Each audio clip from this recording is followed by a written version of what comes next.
We see your face on keychains. And water action pen. And snow domes. This is all very exciting. Oops.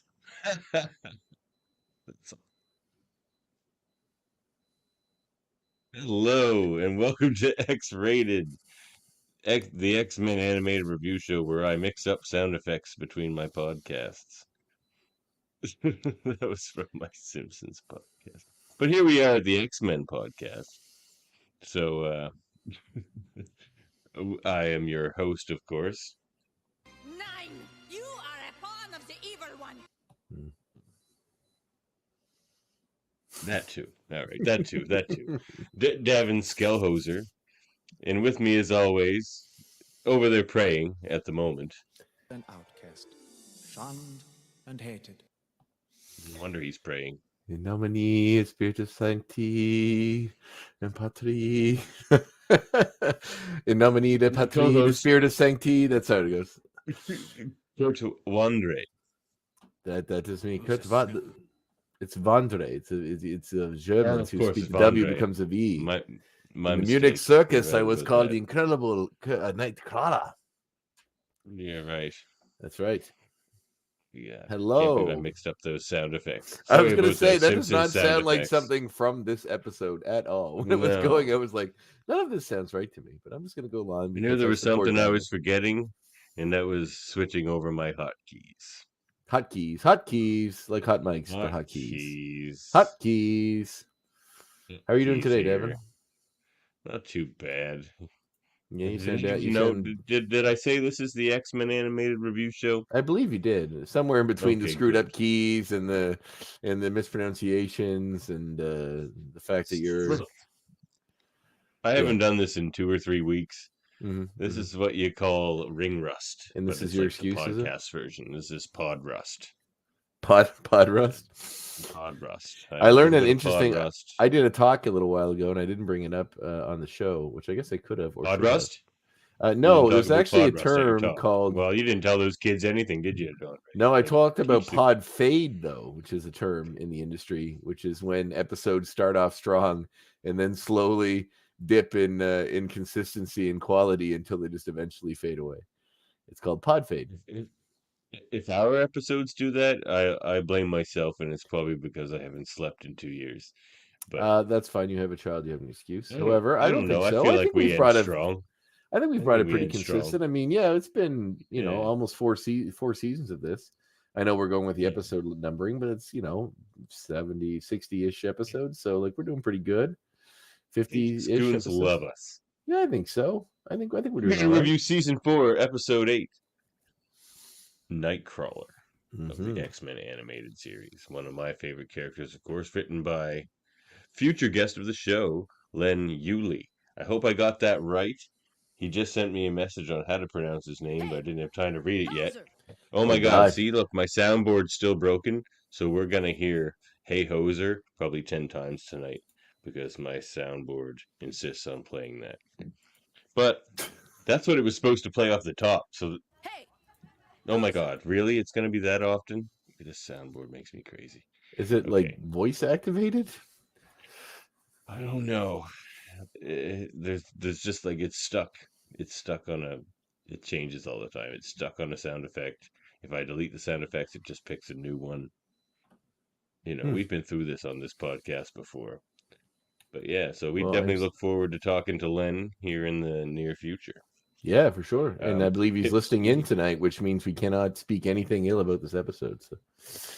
Well, now that there's a lot ill to speak about, there actually is quite a bit in this episode I really like. So I'm glad that he's tuning in because it'll make when we talk to him a little later, interesting because he'll know what our take on this episode was. But he had done a couple other episodes of the series as well, right?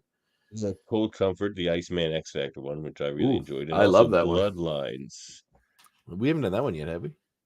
Yeah, we did Cold Comfort. Yeah. No. We did that one, but we didn't Bloodline. We didn't do Bloodlines. No, Bloodlines is 6 episodes from now, so I figure maybe we might as well get to that one and then have Len on. Sure, that'd be great. That'd be awesome. We and the X-Goons, since it's pretty close anyway. We've seen all those episodes. I love Cold Comfort, so yeah, that's awesome. Yeah, man, X Factor, anything with Guido. You love your Guido. You're really hung up on the old Guido boy. Man, Guido is a sympathetic character. Guido. I mean, And you not don't in see this show. nothing. He didn't. I don't think he said a word in this show. But you know, A little it's Guido starved, maybe. little. Yeah, could do with a little more Guido. Directed, of course, by Larry Houston. Very cool. Yeah. No. Yeah. So You know, it's been what has it been? 2 weeks, 3 weeks? Oh my God, is it really stuck on like many different? This ain't my idea of a What is happening? Oh my God, I'm gonna relaunch this. It's been well, we missed 2 weeks. First week because it was Valentine's Day. Is that correct? Second week because Yes. you went to a protest in Halifax. Is that what it was? Or I something wasn't at a protest. I was at City Hall speaking to council. about what? Pray I was tell. fighting the good fight. Well, we have a segment for this type of thing, don't we, Andre? Jeez. It's like we don't even. Well, let's catch up on old times.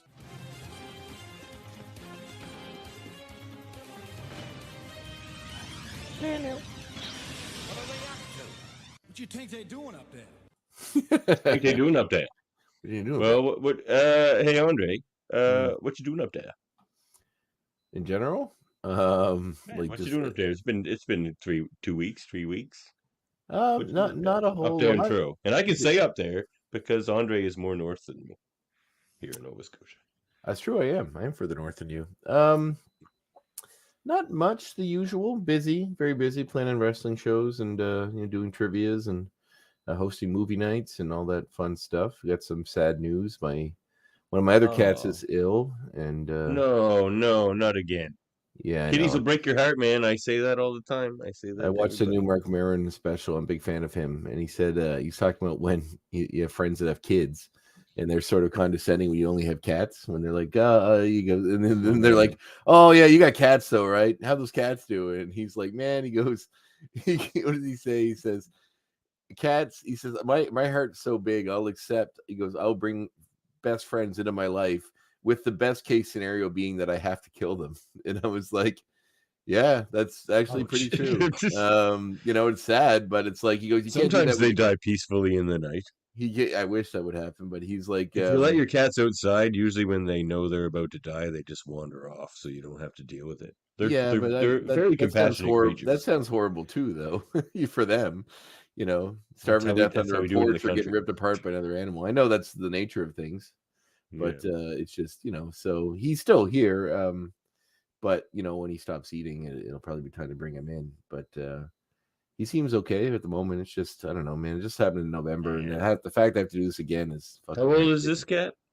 15. Well, you got a couple old kitties there, didn't you, Andre? Yeah, well, the last one was 18, almost 19. Might be time for a visit to the old SPCA.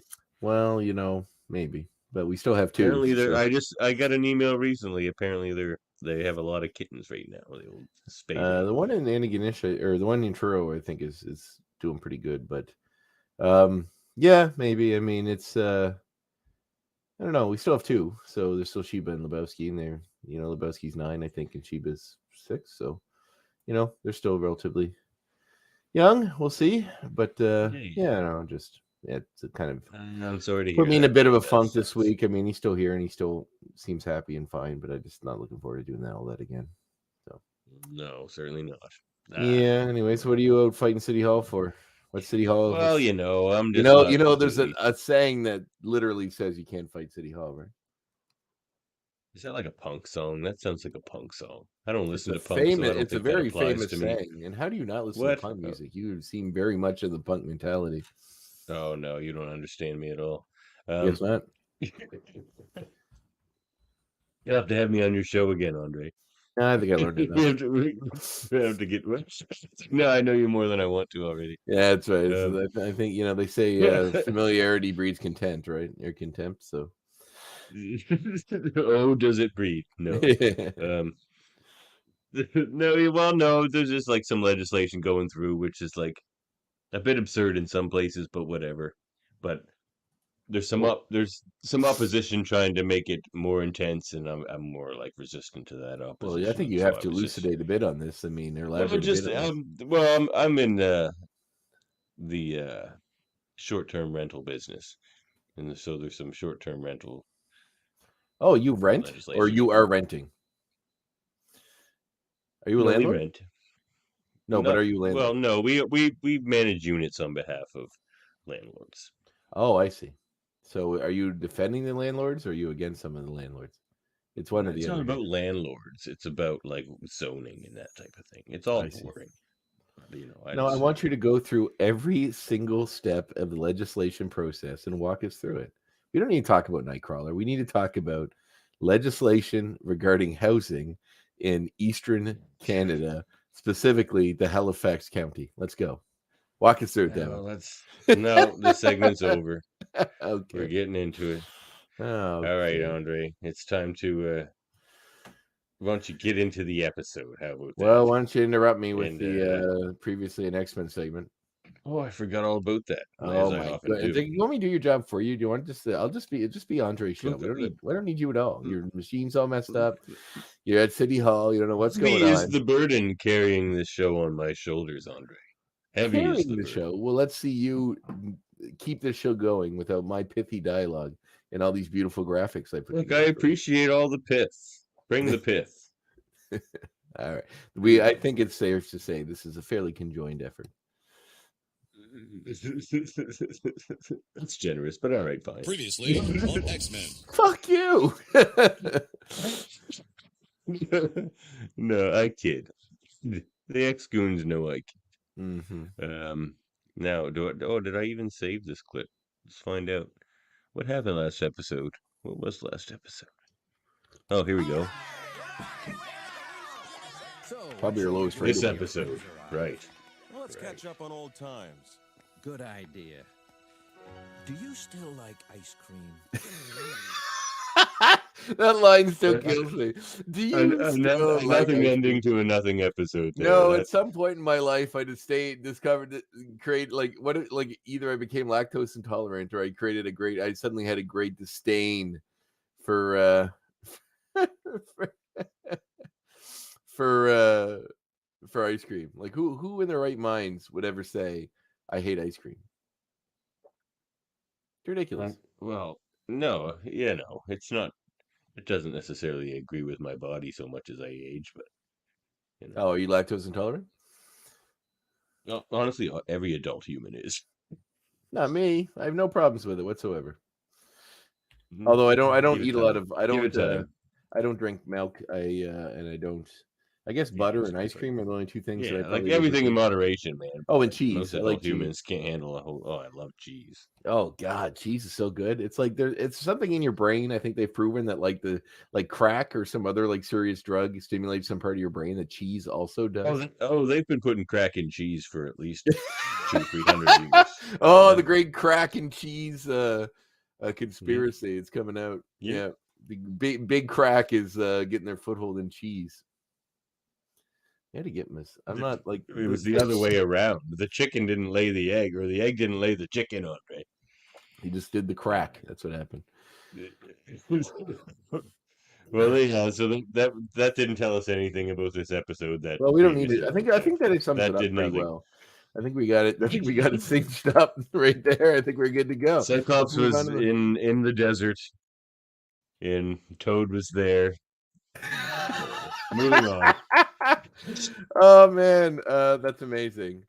Okay, well, we're gonna start the episode with the beginning, which actually is a cool little segment, and it's kind of like a little horror movie in which we see a castle in Germany, which we come to learn. And then one thing about this episode.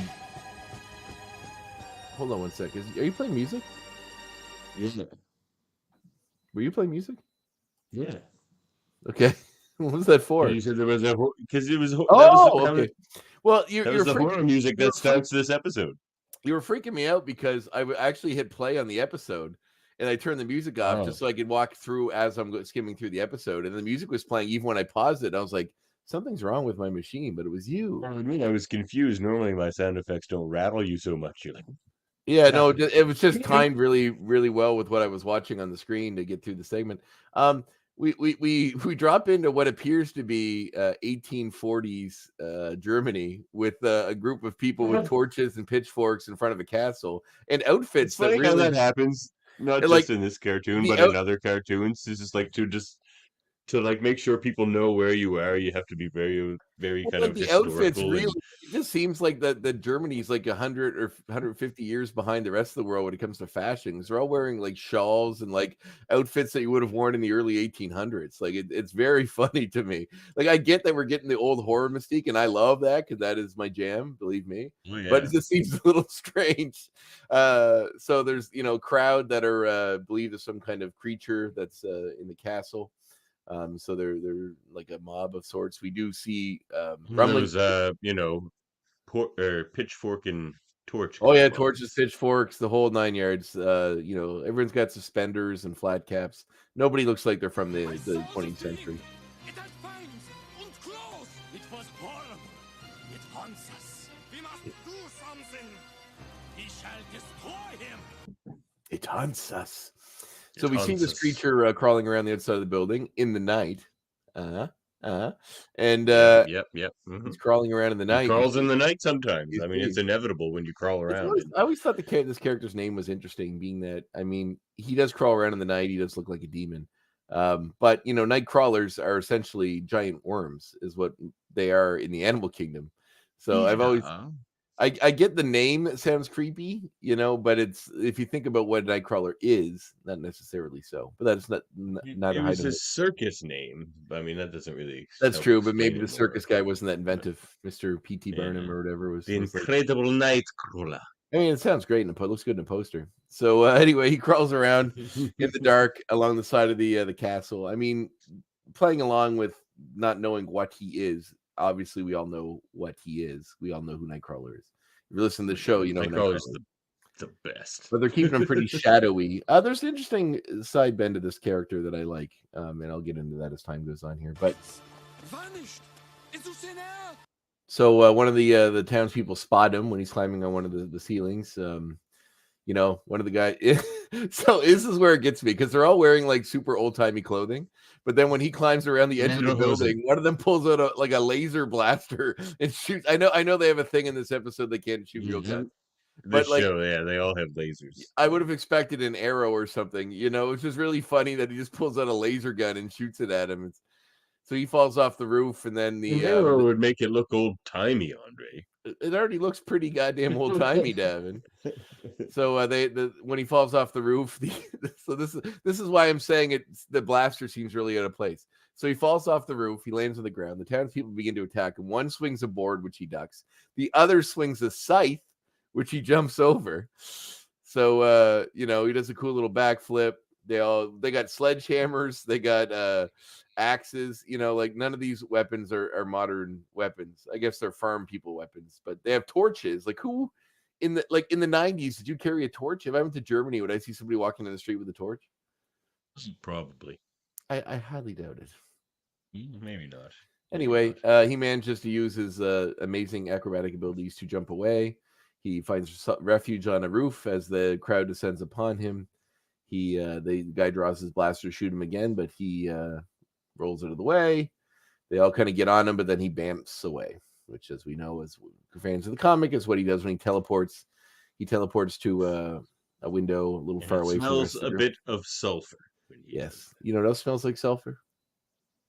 Matches. Yes, eggs, human gas excrement, any kind of gas excrement, really. Oh my god, Andre! I'm not. Hey, it's true. So maybe it's a byproduct of his teleporting. I don't know. I'm not here to say. Perhaps it's not the act of the teleportation. Perhaps he voids his bowels while teleporting away. And perhaps it's not my job. I am not the arbiter of what smells like. Perhaps I should just. Perhaps I'm just surmising as a lowly podcaster. So he manages to escape the mob, and then we cut into the fun part.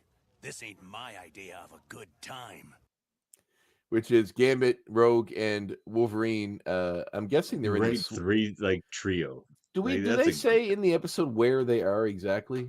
Because they're in Germany. They're in Germany, okay. Because everything about the German Alps, and they're close to a place that they call New Herzl, but I'm going to talk about that later. So it seems like the Swiss Alps is where they're at, but I mean Switzerland obviously is. I mean, yes, Germany, maybe they're skiing in Switzerland.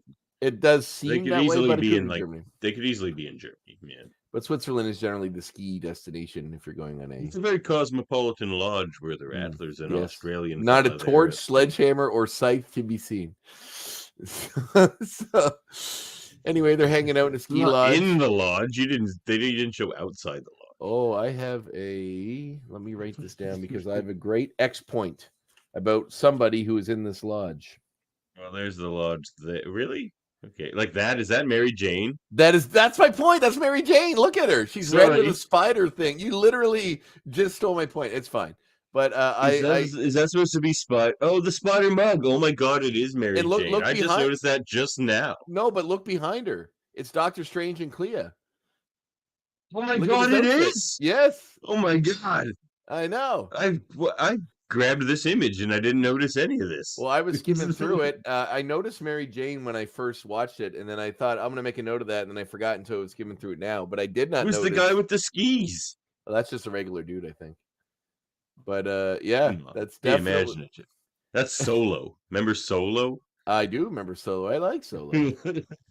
But yeah, no, that is most certainly Mary Jane Watson. Oh my God, Mary Jane, Doctor Strange, and Clea are all skiing with the X-Men, hanging out in the background. I mean, that is totally. I want to go on a ski vacation. Yeah, that's cool. Well, look, we discovered something. So did you just notice that just now too?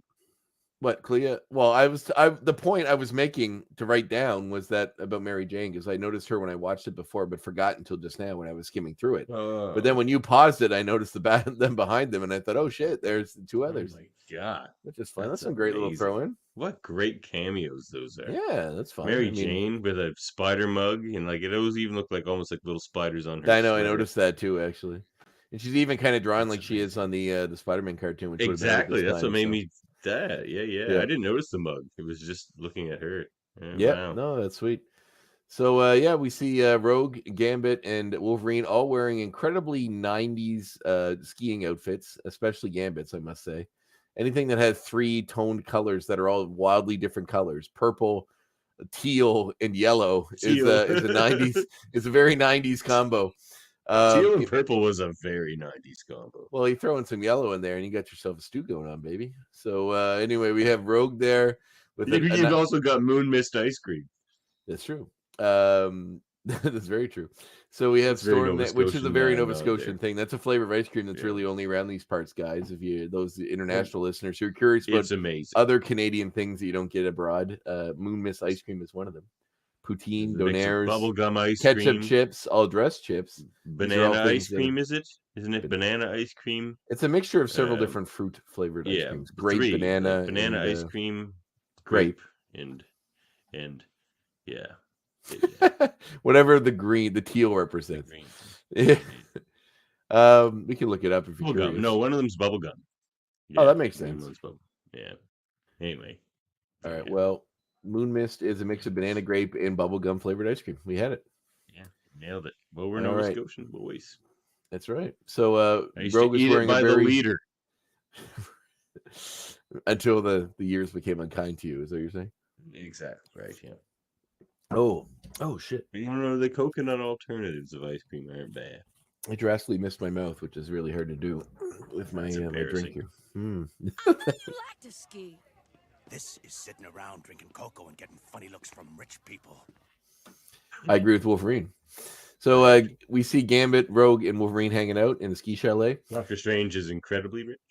Yes, he is. So Rogue's got a sensible blue and white jumpsuit on. Gambit's wearing what every 90s kid had when he had a snow outfit. At this time, came right out of the Sears catalog.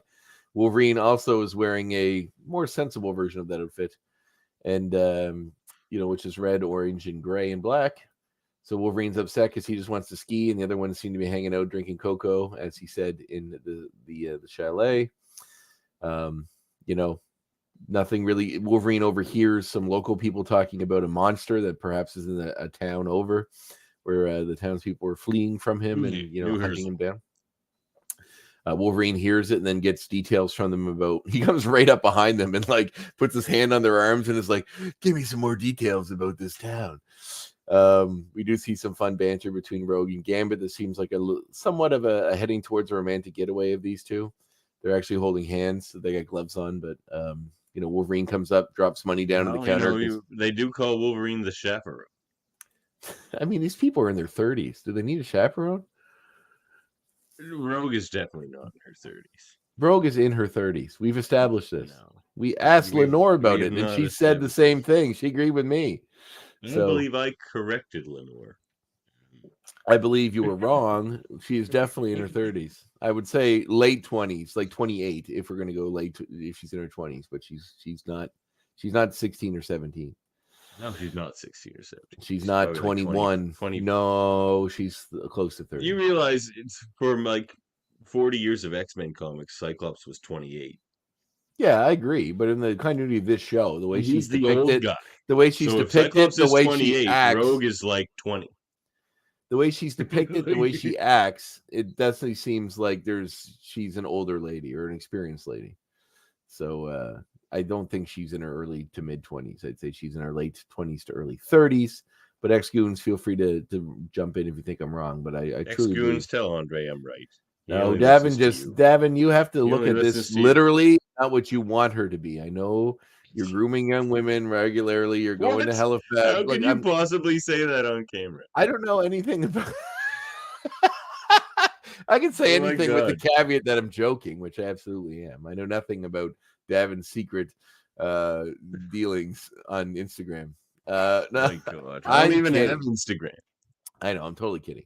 But so Ben, basically Wolverine hijacks the trip, and Davan, I'm kidding. We're kidding with Davan. He's a happily married man. Are you married? I'm not the best girl dad in history.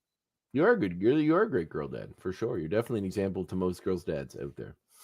So Wolverine wants to go check out the town. He kind of hijacks the trip so they can go check out this monster, which I'm guessing he suspects is a mutant, as Wolverine is generally read of these sort of things. We see Gambit trying to ski after them, but he's a terrible skier and he wipes right out. And don't got much skiing on the bayou. There's a lot of great lines on this ski trip. I freaking love this ski trip. Yeah, where are these? Is your soundboard not working, or do you not have some of these? Because that's a pretty good one. So we don't ski much on the bayou. You sure you don't want help? Of course not. Gambit a natural athlete. And then he gets up and falls. And then he gets up and falls backwards. So he skis like when he gets up, he loses balance and skis backwards down the hill again. To be fair, he is quite athletic. And he's freaking out while he's going backwards. Well, he manages to turn around. He has no poles, but then he goes straight into a tree, which is how Sonny Bono died. He got no trees on the bayou. But he hits the tree. The whole town thinks they've been under attack by some dark creature for months. Wait, there's that Australian. That's the Australian guy that was talking about the creature. Tell me more. Tell me more. Do you guys? He's just bored. Do you guys swing? He just puts his hand around both of them and gets right in their faces. So Gambit hits a tree and then accidentally powers up the tree using his abilities, so the tree explodes, putting them all under snow. Then I believe that causes an avalanche, if I'm correct, which they get buried in. Wolverine manages to rescue the other two of them or dig them out and get out himself, and then get them towards the nearest town. Which is, of course, that I would have had it not phase Rogue at all and have her fly those two out of there. But she can fly. You think of a snow, if an avalanche were coming at you, you would just fly above it.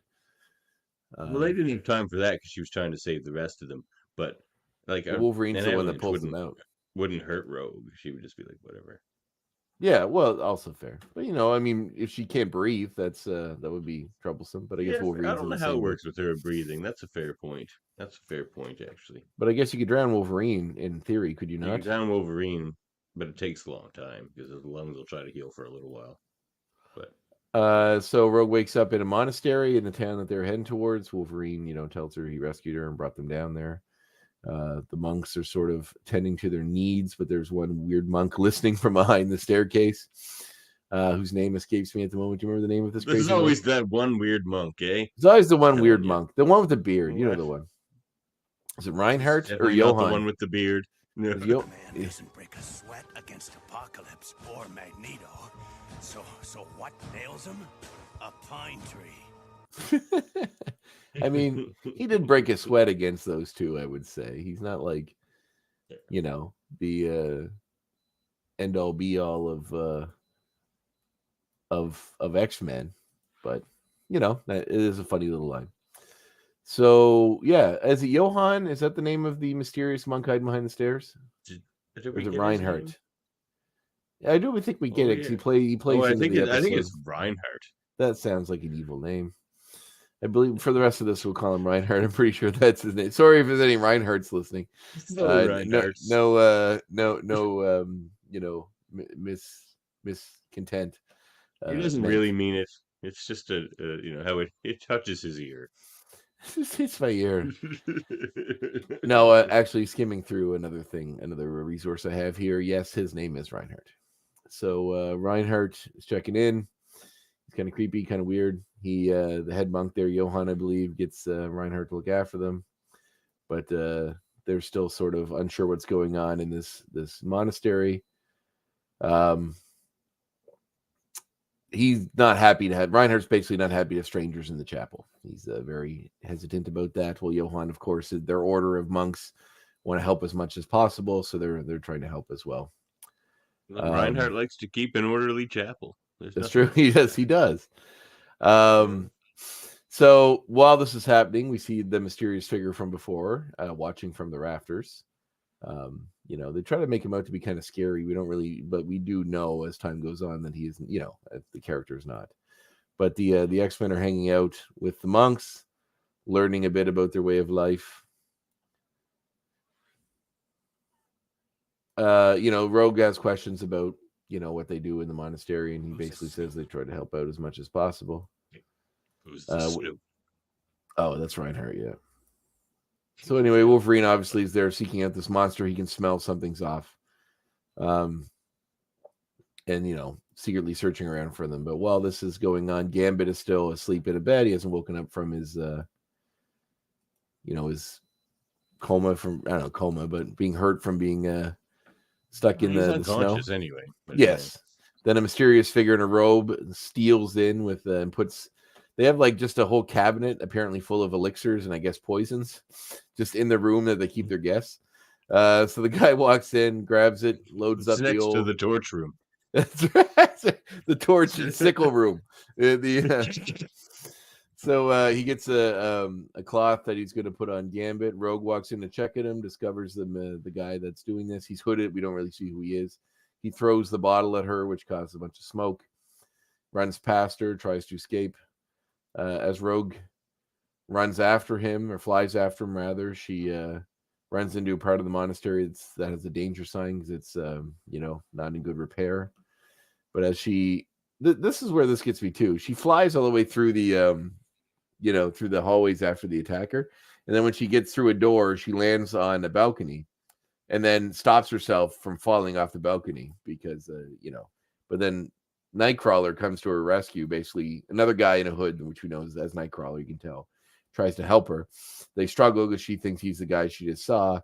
As they fall off the roof, he teleports them to safety. He kind of explains a bit about who he is. First, she's scared by his appearance. Wolverine jumps. Yeah, Wolverine jumps out and attacks him too because he thinks Rogue's being attacked. Basically, there's a bit of a fight sequence here in which we see Nightcrawler avoiding Wolverine and doing a lot of cool flips and whatnot. Wolverine goes right to the claws, tries to slice him up. As the fight ensues, we get Johann, who appears. We do see Wolverine basically has him pinned and goes to stab him. But this is the one time Wolverine actually seemingly stabs somebody. But just as he stabs through the thing, Nightcrawler teleports away. So he's just an empty robe. So almost does. Besides praying and ministering, what do you boys do all day? Oh, that was fun.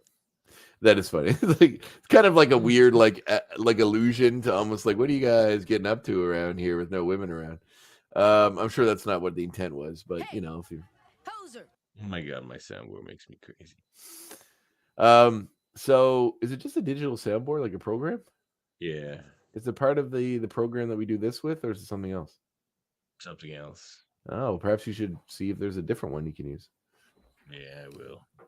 Cool. I mean, I don't want to add a bunch of work on your lap. I know you're busy too.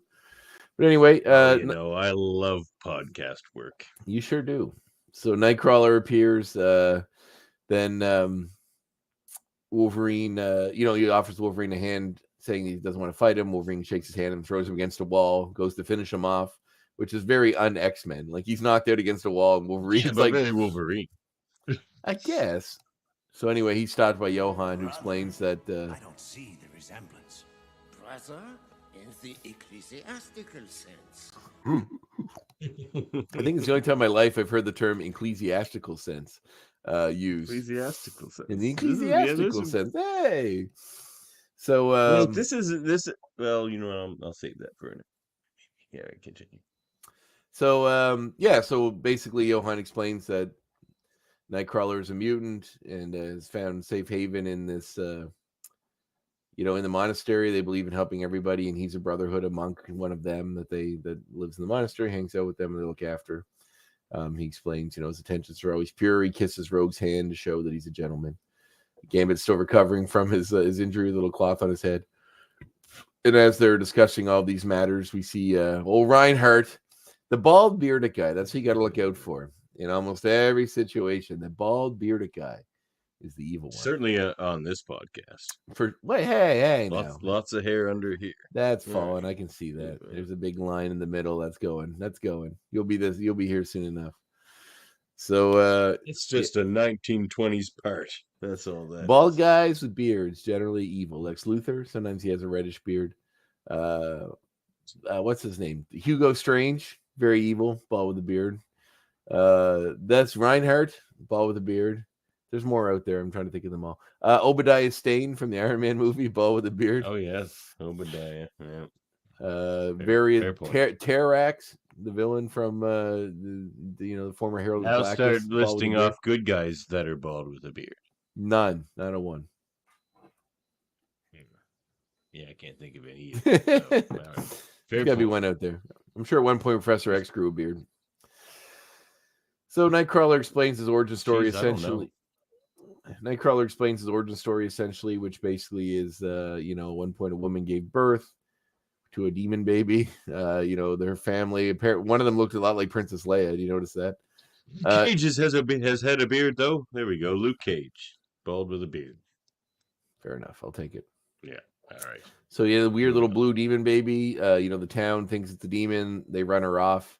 She takes the baby, steals off into the night to find a safe place for it. We see in the flashback that the woman is a shape changer and is in fact Mystique, who we have met in the show before. Sticking in with the comics origin, in which his mother is Mystique. She puts him in a bassinet and runs him down the river, which is very Moses in the Bible, or Penguin in the Batman Returns movie. It very fits this episode. This episode has a lot of biblical iconography in this episode.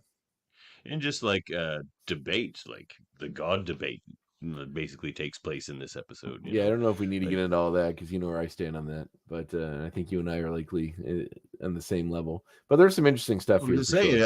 I appreciate that this is another example in this series that doesn't talk down to its audience, which it didn't do to us. No, I agree. 8 and 9-year-olds. It was just posing these questions to us. Well, even giving an option where there is essentially an atheist on a show that in the 90s for kids, that gets discussed is very, very progressive, which I really like. And part of what I liked about this episode. On Fox Kids, knowing what Fox became, but yeah, that's funny.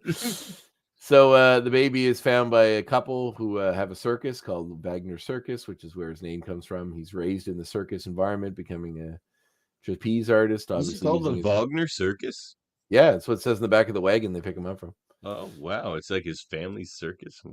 Yep. So you see him do all his fancy stuff in the circus, all his acrobatics and his teleportations. Yeah, which is pretty cool. That handsome fella. What a great guy that night. Oh yeah, lovely, very charismatic character. Just a great guy. Look at that fella. Although there's like 3 people in the audience when it shows him jumping around in the circus. That's not Reinhardt, is it? No, that's the good one. That's Johan. Yeah, that's Johan. Yeah, Reinhardt's there. There he is. Yeah, there's Reinhardt. And you're giving away stuff anyway. Jesus. Sorry, I just was looking for Reinhardt. He looks just like you. So yeah, exactly. That's what I'm saying. You don't trust him. So later he decides to dedicate his life to God and join the Abbey. Wolverine's skeptical at first. He doesn't believe in God, and he later consoles in Nightcrawler that he lost his faith in religion. He has a really good quote. Do you have the Wolverine's quote here? I likely do. Let's see what we got here. What's this one? It's okay. I didn't know you could do whatever that was you did. Teleportation. Nice. Oh, but Think of a place this is a I'd good rather line. be, look to it, and I am there. Gambit rather. Gambit rather be in Monte Carlo. Think you can work that out? Enough small talk. No, that ain't it. That's all right. The villagers So drove my mother away for burying such a freak. I That's the never even knew Mystique her stuff. that's all right. Wolverine says, "Don't tell me about God. What kind of God would let men do This- this to me?" I have that. I have that. What are you talking about? We're mutants. God gave up on us a long time ago. name. No, my friend. That wasn't God it, does was not it? give up on his children, human or mutant. That's not it. Guess down on peace for the wicked. No, that's a great line though.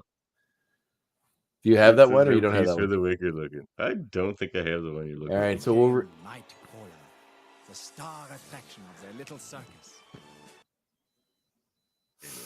No. That quote's in here too, but he says, "Don't tell me about God. What kind of God would let men do this to me?" And pops his claws. And Wagner says, "Their ability to understand God's purpose is limited, but we take comfort in the fact that His love is limitless," which is very What a very kind of God convenient. would let men do this to me? There you go. Our ability to understand God's purpose is limited, but we take comfort in the fact that his love is limitless.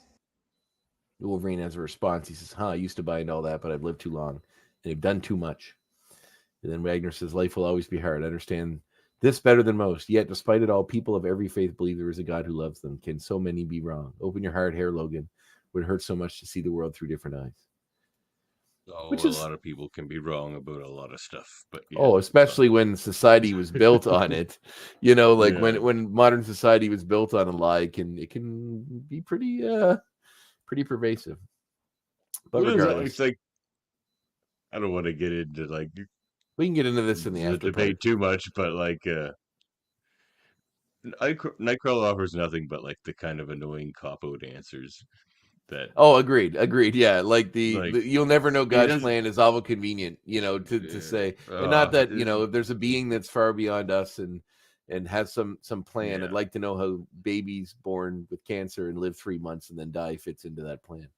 But it's like there is more depth to like religion that you can explain to people, but like oftentimes I mean, hey, that's not, if like, it makes the you people if it the helps- people that are trying to explain it to you don't necessarily know that and give you these sort of cop-out answers that doesn't help yeah, their but- cause either. Like it's just like, but you know, well, to me, these are big concepts that are hard to explain, I suppose. Well, religion, I've always said that with humans, humans don't really choose evil. What we choose is what's easy. So, and often what is considered evil or bad is something like that. If someone's bothering you, it's easy to kill them than it is to live with them or have to deal with them. So, those decisions generally come from that. Or like, same with if you want to divorce your wife, it's easier to kill her than to divorce them, because then you get all the money and insurance, whatever. If you can make so all these evil things people do, or cheat on your wife, it's easier to do that than Look at that. Yeah, Andre's trying to besmirch my name when he has secret plans to cheat on and kill his own wife. none of these things. I'm just saying this. is I'm saying one this hell is of an episode of this. I'm saying this is why podcast. people choose these things, because it's easier than dealing with the emotional burden or the weight of having to live with those consequences, right? If you take it off the board, if you're not someone who experiences guilt or feels bad about these things. So religion is it's a textbook. It's me giving you a book and saying, here, follow this. If you do everything on it, you'll get to some eternal reward, and that's easy. So that's why I think that's part of the reason, is that it's a guidebook that, instead of dealing with the existential dread that comes with everyday life, that nothing has purpose or meaning and that we all just exist. I mean, and, being nice and kind to each other should be enough, but, with certain religions, it's not. You need to praise God, and I don't know, that's the way the world is, and that's how it actually works. I don't know if I want to go to a God that requires constant affirmation, or he will, I don't know, cast me into fire. Seems a little insecure, doesn't it? A little bit. And I know the Gareth Ennis's Preacher comic gets into all that. Yeah, which is actually good. Was going to be my recommendation, so I'll talk about that later. I will get talking about that later. Yeah. So anyway, yeah, Wolverine has a whole existential debate about God with Nightcrawler, who doesn't have any answers. Which, they do that a lot in the comics too. They do.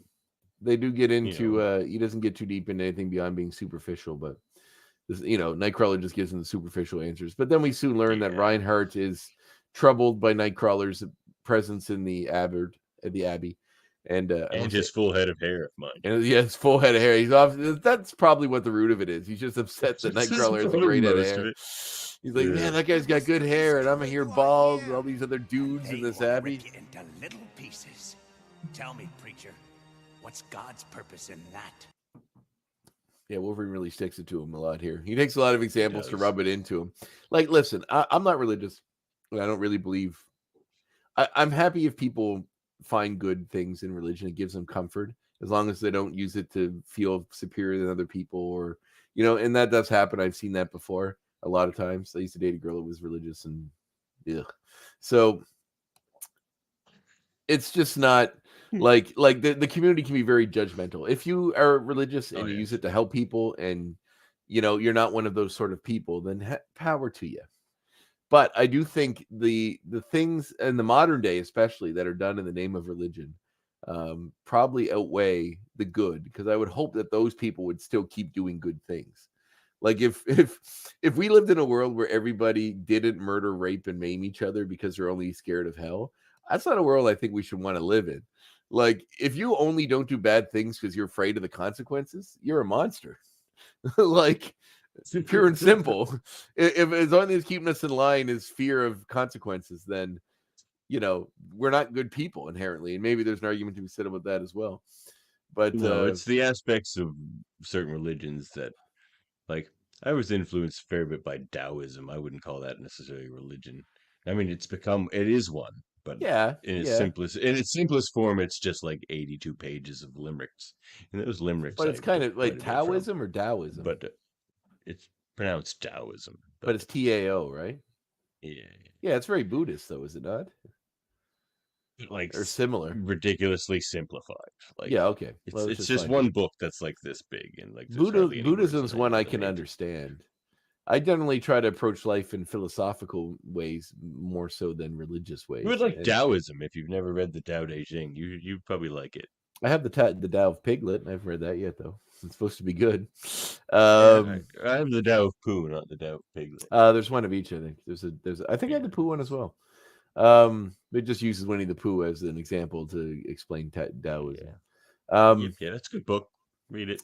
I have I kind of always live my life by and I want to read more books about it, but the Stoic sort of mentality, which is just sort of like life's hard, terrible things happen in life and you have to accept them. You have to change them if you can, or accept them if you can't, and there's really no other way to live your life. And I kind of agree with that. Stoicism's my jam. I think it's kind of what Aurelius is my boy. And Epictetus. I have the Ecrit in here, but I haven't. I have the Ecrit in here. I have Meditations here somewhere by Marcus Aurelius. Yeah, so I haven't got Philosopher King, man. Like, that's what we should all do, aspire to be, like the Philosopher King. Murdered by Cleopatra? No, not in the literal sense. Okay, but I'm just saying, in philosophize. Yeah. Rule. Well, that and Stoicism. I mean, I've always kind of head towards nihilism, but I feel like nihilism isn't. Oh, that's boring.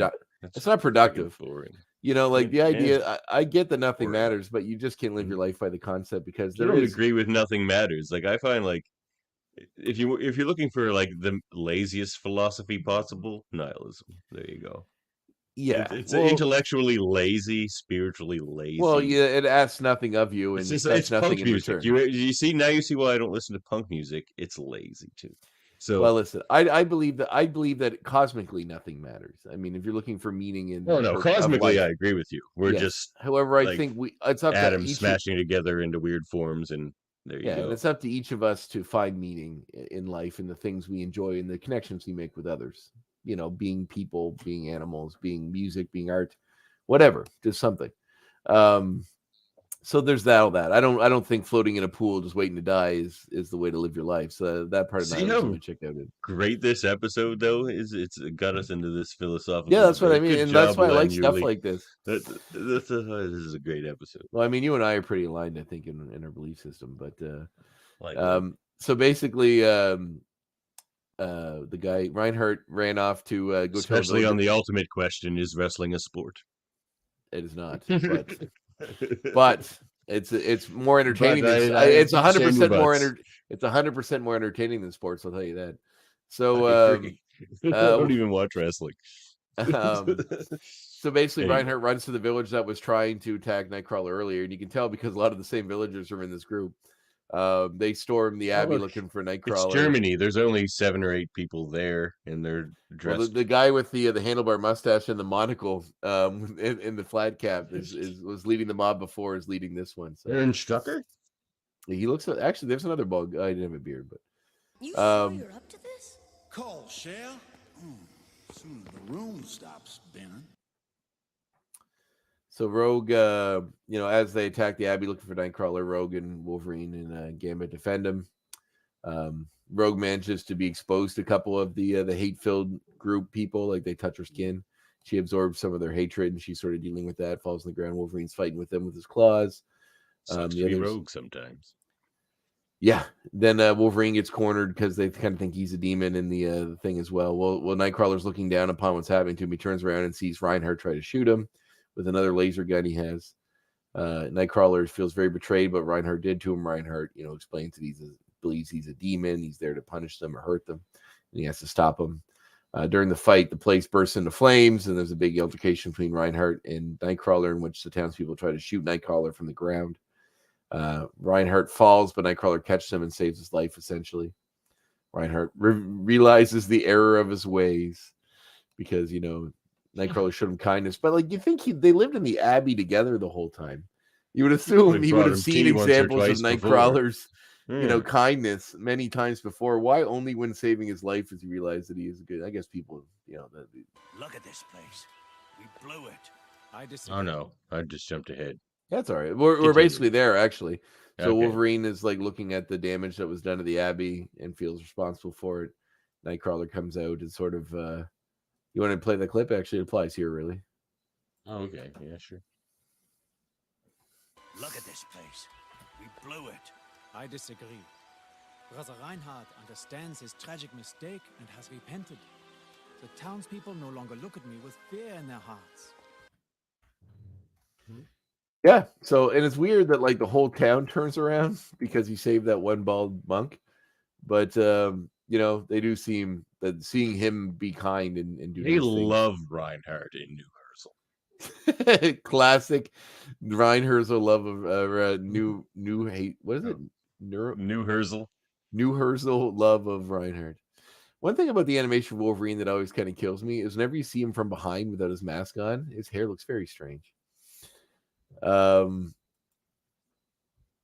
So basically he has a moment with Wolverine in which, Wolverine still hasn't come to God, but Nightcrawler gives him a Bible with a few passages selected and tells him to give it a chance, basically, or perhaps maybe try to reconnect with his faith. We see that we cut to those monks kid themselves. We on our own in this world. Life is random. Deal you a full house or a busted flush. I think Gambit's got it figured out. Gambit's got it figured out. He's just like, it's all bullshit. We're just stardust. Let's go to Monte Carlo. Yeah, no, Gambit 100% has it figured out, in my opinion.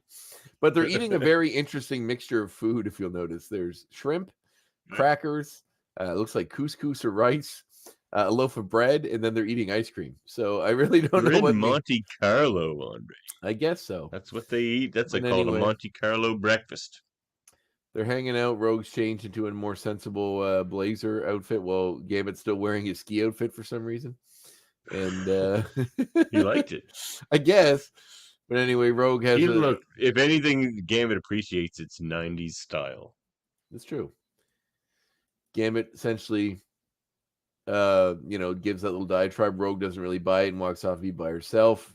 Wanders by a church and goes inside and witnesses Wolverine reading passages from the Bible and I guess praying as he's looking on at the altar. He smiles, implying that maybe he's reconnecting with his faith. I will give thanks to you, O Lord, for though you were angry with me, your anger turned away and you comforted me. I will trust and will not be afraid. I do find Wolverine reading biblical verse, I don't know, very off-brand for me. But that's funny. All right, and that's it. End of episode. I think it's pretty on brand for Cal Dodd, though. I think he's Is he a religious folk? Grew up in that faith. I think he grew up in that faith. He sings a lot of religious tunes and stuff. I think he was probably a choir boy. I was at one point too, so there you go. There you have it. Expose. All right, moving on. Here we go. That was Nightcrawler. So, what's up next? What is our next segment? Exploits. Of course. No, it's not. Oh, See, we got that's to what rate I it thought first, too. right? Right. Each of us will have to look into his own heart and decide. Look into your heart. Decide, Andre. As far as like X-Men adventuring goes, this one wouldn't go really high, but I really do like that they went into a more meatier theme when it comes to religion. I mean, the villain is essentially just a monk and some townspeople, so that's not overly exciting. But I mean, I don't know if injecting a supervillain into the story would have made it any better. Poser. Oh my God! Soundboard. I would give it a 7 or 8, because I did like it. 7. Okay. But I did really like it. I love the religious aspect of things. I know Nightcrawler's character is supposed to be profoundly religious, and that's sort of his thing. And it's also kind of a beautiful dichotomy against the fact that he looks like a demon. So all that stuff's very interesting. And I liked it. I really did. And that gave it a lot of style points with me. And I thought there was some strong writing in this episode as well with some of the dialogue. So 7. Jeez, I'm gonna give this one. I'm gonna give this one a 9. Really? And here's why. Yeah, here's why. The series was due for another meteor episode. Like those were really far more common in the first couple of seasons. It's been a lot of crazy X-Men adventures for a while now, and there hadn't really been that kind of more philosophical episode in a while. So I appreciate that. Where I think where this episode, I wouldn't even say fails, where it's sort of hamstrung a little bit is it's an origin story. And origin stories always suffer from that same thing. Yeah, they have to have certain beats, and they have to have all these certain story elements get in there. They didn't spend a lot of time. And this is the Nightcrawler origin story. Like they find him, you either find him at a circus or you find him at a monastery. You can pick one and go with that. They did both. But this is not. See, there's two sides of Nightcrawler. And this is establishing one of those sides of Nightcrawler, and certain comic writers focus more on that side. Like, for example, the Chuck Austin run made him more serious and things like that, where he really focuses. Like every now and then, Nightcrawler has like a spiritual crisis, and he's super serious for a while, depending on the writer. But that's not the Nightcrawler I enjoy the most. My favorite Nightcrawler is this guy. Who we saw in Pride of the X-Men. That was pretty much that series as many problems as it had. That's the swashbuckling Nightcrawler. The swashbuckling Nightcrawler. See, the Nightcrawler, where like you watch this episode, like I had to watch it twice, and the first time I was just like a little let down because it wasn't the Nightcrawler I wanted to see, but then I watched it again. I'm like, no, this is the origin story, and it managed to have a lot of fun dialogue, especially on the ski trip and stuff, and it does establish that side of Nightcrawler. Now I'm hoping, because I can't remember, that Bloodlines we get to see a little more of the swashbuckling joking Nightcrawler. But the thing is, this is the early Nightcrawler. This is before he felt comfortable enough to really show that side of himself with the rest of the X-Men. So that's where I mean it's sort of hamstrung a little bit by being the origin story. But it was good. And wouldn't they say they spent that much time on the origin story? He's not like, it's like literally 30 seconds. I just mean as an origin story as in introducing the character. Oh, and I see as a whole. I get that. Okay. Yeah. All right, that's fair. And so hopefully he's more comfortable with them next time. But the next Nightcrawler episode also written by Len Yulee, so certainly looking forward to seeing. Oh, great! Yeah, I think the fact Wolverine kind of finds some kind of religion at the end isn't necessarily something that I really buy for that character either. So that may have dropped me a point or two behind. But I do think of all the characters you need, like thematically, if you need to have somebody reconnect with their religion, Wolverine seems like the obvious choice.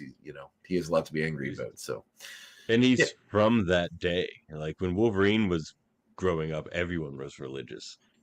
Yes, so it's but like they also that's ingrained in him. So it does make sense. Like I see where you're coming from, but it didn't bother me as much as it bothered you because it's he does that every now and then. Even in the comics, he does consult Nightcrawler on issues like this. And that's why, like in the Nightcrawler, Yeah, but at the end of his those best stories, friend. he's not usually in a church. No, I agree with you. I agree with you. It was an interesting image, but it was interesting. And it's like it was very poignant. It was very poignant.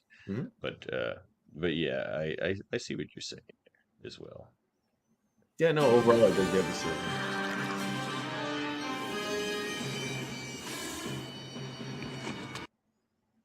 Uncanny X points. I might as well go first. But I have a good one. Do you? All right, you go first. So the actor who does the voice of Nightcrawler, his name is Adrian Ho, H-O-U-G-H, Ho, Adrian Ho. He's in a lot of stuff. But most notably, he also re-enters the X-Men universe in X-Men: The Last Stand and plays Jean Grey's father in a flashback sequence. Oh, really? That's so interesting. He connects to X-Men in two ways, doing the voice of look at that guy. There's Miles. There's Miles. Boy. And who's the new one? The kitten? She's not quite a kitten. Millie? Millie? Oh, yeah. Millie, yeah. So, so that's kind of neat. He's in there twice. He gets double dips, Nightcrawler and Mr. Gray, as he's named in the X-Men. That is a good Last Stand credits. Very good detective work there, Detective. Thank you. All right, so here's one. My first X point is something we'll have to ask Len about when he comes on the show. I can't find any evidence that New Herzl exists. So as far as I know, probably doesn't. It's a fake town. Probably. So I'm going to have to ask him about that because I looked it up. I tried to spell it a million different ways. Nothing. So I'm going to ask him about that. It almost bothered me for a minute. I'm like, why can't I find this town? But I'm like, oh, maybe it's a fake town. Anyway. Why can't I find this town? It just drives nuts. You got like a serial killer board on your wall with red string tying everything together, trying to find out where it is. There is no New Herzl in like big spray paint. What does it all mean? Oh God! Soylent Green is people. Anyway, sorry. There's a movie goof though. in Go this watch Soylent Green. My second point would be there's a goof in this episode. Rogue goes from wearing her tattered costume to monk's robes and then back to the tattered costume in between a shot, which I thought was kind of funny. So that's nothing to do with the writing. Obviously, the animators messed up on that one, or the editor. I'm assuming editing animation is no. It's not like a movie. You don't have miles of footage because they only animate really what they're showing. But fun little error there. Now, there's been a few of those. Like, remember that weird Sabretooth one? Where did he like jump through people or something? Yeah, that was fun. Oh, the one where Wolverine, like the scene that popped up that said like remove this scene that they didn't take out that had a big X through it. There was like one frame that had that. Yeah, that was good too. Well, we saw Mystique. That Mystique is the mother of Nightcrawler, and his father is a character named Azazel, who we're not going to see because he wasn't invented as a character until the 2000s. Yes, I remember that run. I think is that Claremont? I think was Claremont's later run on it. Was he in Extreme X-Men? Claremont's Extreme? It might have been Amazing X-Men as well. I remember when he started popping up. He was in the they had him in the First Class movie as well. Yeah, they put him in that movie. Crazy enough. Yeah. But so that's it. Azazel. He's like a demon creature, but also a mutant. I don't know. Was Nightcrawler in the past X-Men, the First Class X-Men series? Was he Mystique's son as well? In First Class, like those movies, because they brought it. He was in like Apocalypse, wasn't he? In Days of Future Past, or in the last one? In those movies, isn't Mystique like a teenager? Yeah, but he's in Dark Phoenix. He's in it. He shows up, or is it the? I don't know. I didn't even see the last two of those. Cody Smith McPhee plays him, the kid from like the Road and a bunch of other movies. Ender's Game, that kid. So, or Alpha, the one about how humans found dogs domesticated dogs. Anywho, Haven't seen third any of those movies you mentioned. I'll have to Come add them on, to you the don't watch hold-up movies. list. So I do for my podcast. Yeah, you don't watch the right ones. You guys watch really esoteric, strange things for the themes you're talking about. Like, I'm not saying that's what makes it interesting. No, not really. It makes it What, almost. You're you trying don't to like be. Network, You're The trying Year to of be. Living Dangerously, and Nightcrawler? We're watching Actually, those Nightcrawler three are the next week, and most how apropos is that? Those three are the most on brand for that podcast. That like those are the three most like ones that make sense that you've had yet, for sure. So I will accept all three. You of just those. don't appreciate whimsy. Moving on. Moving on. I appreciate relevance more than whimsy. But this episode, Whimsy's remember way back better. in the beautiful era of the mid-90s where you could buy I loved a it. Yeah. VHS cassette tape that had maybe 1 or 2 episodes of a show in it that cost $25. And Usually one. Yep. Yeah. I had these 22-minute episodes came on a single VHS. They were all on single I ones had to the themselves. first 5 episodes of Power Rangers, I think, in that format, which were like 20 something bucks each, 1 episode, 22 minutes. Ridiculous. You probably wouldn't buy a season of something on Blu-ray for that much money now. It's crazy. Oh, how times have changed. Well, I mean, Blu-rays maybe, because I do collect those, but so back in ye old past, when they used to release episodes of the series on maybe a few of them on a thing, and I believe I brought this up before, which is why I'm bringing it up again. They did put out a VHS set called Out of the Past Part 1, and Out of the Past Part 2. So those episodes were on it, as well as Lotus and Steel, the Wolverine episode that takes place in Japan, which I don't think we've hit yet. Haven't gotten there yet. And Lotus and the Steel's Legend coming up for very soon. They were all released on an episode called the Legend of Wolverine, which are all kind of episodes dealing with his history and difficulty in controlling his rage. There was a Spider-Man VHS I had like that had a few different. It also included this episode and the Final Decision episode. It had an interview and commentary with Chris Claremont and Stan Lee commentary as well. So that's an interesting little VHS cassette tape. You can find that out there in the ether somewhere. All right, very good. My next one, that Bible verse Wolverine was saying, is from Isaiah 12, 1-6. You're gonna dust off the Bible verse on us, are you? Yeah, if anyone wanted to go read the rest of it, that's where you look. Back to you, Andre. Back to Andre. Well, I have a fun one. So Wolverine claims Gambit, as you played there, doesn't break a sweat against Apocalypse or Magneto. Actually, Gambit's never even faced Magneto in the show. Not once. Really? The only episodes where the X-Men faced Magneto were X-Men, the animated series episode, Enter Magneto, his first episode, and Deadly Reunions. Deadly Reunions. What about Final Decision? No, they don't really fight him in that one. They're more fighting Fabian Cortez or whatever. Final Decision is the last episode of season 1. Didn't they fight him in that one? No, it's mostly the Sentinels, isn't it? And he's kind of in the middle of it. Anyway. Maybe. But Gambit was absent from both of those episodes. So Gambit's never actually on the show faced Magneto at all. So Wolverine doesn't pay attention to those types of details. I'm just saying, it's funny. He just assumes Gambit's helping. Yes. Gambit takes off a lot. Guess so. He was out in the bayou arguing about the tide. All right, what's my next one? Well, it's a bit of a funny reference when she says, "I thought you liked skiing," because Wolverine does actually go skiing in the first season in Cold Vengeance, and he's like he says he's skiing in the wilderness in the middle of the Arctic in Canada. So that's more his style rather than the fancy, ritzy ski lodge. Mm-hmm.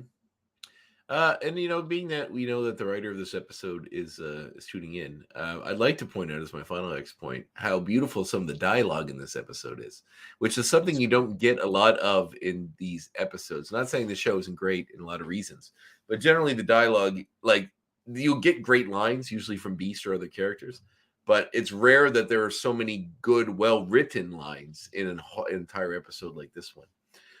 The whole thing I said earlier with Wolverine questioning God and why man would do this to him was a beautiful little exchange. Some of the humor was great as well. But the part I think is really I really liked was there's a line here where like even when Nightcrawler's fighting with Reinhardt, Nightcrawler says, you know, look around you. This is the fruit of your labors, not mine. Like you know, Reinhardt caused all this destruction when you know trying to causing all this evil when trying to do something he thought was good. And there's a lot of beautiful little lines like that.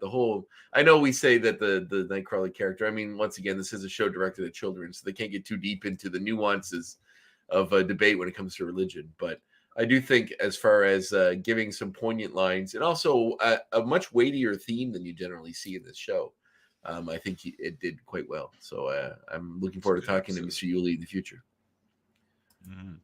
My last one. Oh, well, you know, look, it has to be said. Look, we'll start with the sound clip since it keeps playing over and over. The Hoser one? Over again. Hey, Hoser! I believe that was popularized by Bob and Doug McKenzie on SCTV. And like maybe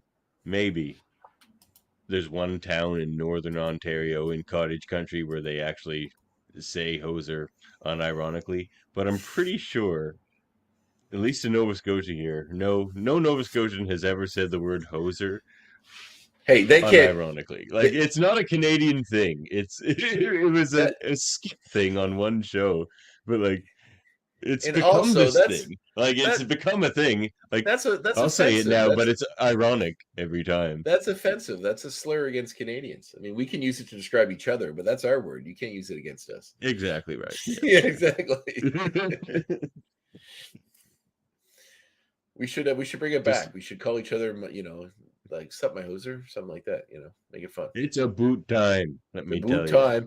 It's a boot time, hoser. Boot time. Listen here. I love how to know the accent they use to make fun of Canadians is essentially the Minnesotan accent from the States. Like, listen here, you hoser. It's Fargo. Exactly. 100%. It's pretty funny. Well, I think it's cold there too. They probably take off your hoser. Yeah, I mean, essentially. But really, I met some people from the States one time that were from the South and had a really deep Southern accent when I was in Vegas many years ago. And they said, like, oh, you must be from Canada. They're like, you must be from Canada. They sounded just like Jodie Foster in Silence of the Lambs. And they were like, I was like, why do you say that? And they were like, well, you have an accent. I'm like, what's my accent? And they go, well, you sound like you're from Maine. And I was like, well, that makes sense. I'm from Nova Scotia, which is just above Maine. So, that makes sense. On the East Coast. Hey, check this out. Hey, check this out. This is our comics, reminiscences, and recommendations segment. You might as well go first, Andre, since you already spoiled your pick. Yes, I didn't grab the volume because I had something else I was going to do. And then I realized about 5 minutes into this, I should have picked it. What I was going to suggest was the Batman book, but I'll skip that one for later just because some of my dollar store finds have been these Eagle Moss editions, these hardcover stories of like classic DC stories that they put in these editions. You're supposed to buy them all and then they line up and make an image on the side. But they're just a really cool way to get a nice hardcover version of some classic DC books. I read this Batman Venom one, which is basically when Batman isn't strong enough to save a little girl who drowns, he starts taking drugs to be stronger, and then he becomes dependent on them. It's actually 90s. Oh my god, it's okay. 90s style writing, but actually like a weightier, headier theme for a Batman story. But yes, if you're looking for a series that doesn't pull punches when it comes to ideas of religion, and if you like to posit the concept that God is incredibly insecure and you know, has built reality around himself, Preacher is the book for you, written by the indelible Irish author Garth Ennis. Or go watch the show. The show is great too. Also done by the same team that does The Boys. So if you like The Boys, you will like Preacher. But The Boys is also by Garth Ennis, who wrote Preacher as well, the original comic book. And I love the Boys show, but the comic is better. So if you haven't read it, go. Ennis also does Welcome Back, Frank, which is one of the great Punisher runs. Oh, we could talk about Garth Ennis all day. He's one of, if I had a Mount Rushmore of comic writers, he would be on it. So oh wow, he doesn't pull punches with comics, and he does some really stark, serious stuff. and a lot of goofy black humor as well. But it's all good. It's fantastic. But his Preacher when run, Punisher tosses the quadriplegic old lady out of the burning or into the burning building, he kicks her into it. But basic concept is a demon and an angel have a baby together, and it's a new concept, something that's never existed before, called Genesis. It escapes its cage to Earth, where it bonds with a preacher from the South, giving him an ability called the Word, which allows him to, if you hear if he tells you to do something and he uses this ability, you must do it no matter what, regardless of how destructive it could be to yourself or to others. Using this power, they go on him, his girlfriend, and a vampire, an Irish vampire named Cassidy, go on a mission to find God and make him answer for why. It's called charisma. Yeah. They discover that God has abandoned Earth and has essentially left us on our own devices. So the trio, it's kind of a road movie, like idea for a whole show, but they go looking for God and to make him use the power to make him answer for why he's done all the things he's done to us and why he's abandoned us. And along the way, they run into a colorful cast of villains and other heroes, including a religious group called the Grail that is trying to use the Saint God. of Killers. That's one of the coolest villains ever in a comic. I wouldn't even really call him a villain, but a being that had such hatred, he became the patron saint for murderers all over. And it's a beautiful book. I mean, if you're into comics, you've heard of it. If you haven't read it, do yourself a favor. And if you like complex meditations on religion, relationships, life in general, it's a book for you. Check it out. Yeah, good. For me, well, I'm going to be more obvious, as I always am. So, guess what my comics are going to be Nightcrawler's first appearance? It's Nightcrawler's first solo series. That's Written fun. by and drawn by Dave Cockrum. Not often does Dave Cockrum write the comic as well. I love pirate Nightcrawler with the sword. That's what this is. It's just a pirate adventure. Look, there's the Jaws cover. Check that out, Andre. The Jaws that's really poster. sweet. Yeah, nice. And then so this one's swashbuckling. It's the first appearance of the BAMFs, which you find later. The BAMFs. There's like these little mini Nightcrawlers, and they think Nightcrawlers is their father, and they're like, there's a whole swarm of them at the mansion when they still had a mansion. And what else do I have? I have lots of Nightcrawler stuff to talk about. So check that one out. It's a fun swashbuckling adventure. Like I say, there's two sides to Nightcrawler. There's the serious side and the fun side. The fun side is far more enjoyable because he's one of the, he's up there with Spider-Man. Is just like one of the most enjoyable comic book characters to be around. So do they drift away from his religious stuff when they get into that sort of storytelling, or is that still there? No, he's reconciled that with himself. He understands the need for violence and things like that in certain situations, and he doesn't look, Nightcrawler's conflicted about his religion. Sometimes he actually falls out of it, not entirely, but he falls away from it and then comes back. He's a complex character, but he understands that the things that make up too many things, and it's where the movies. When they had him in I haven't seen the newer appearance of him really, but he doesn't do very much. The Alan Cumming version.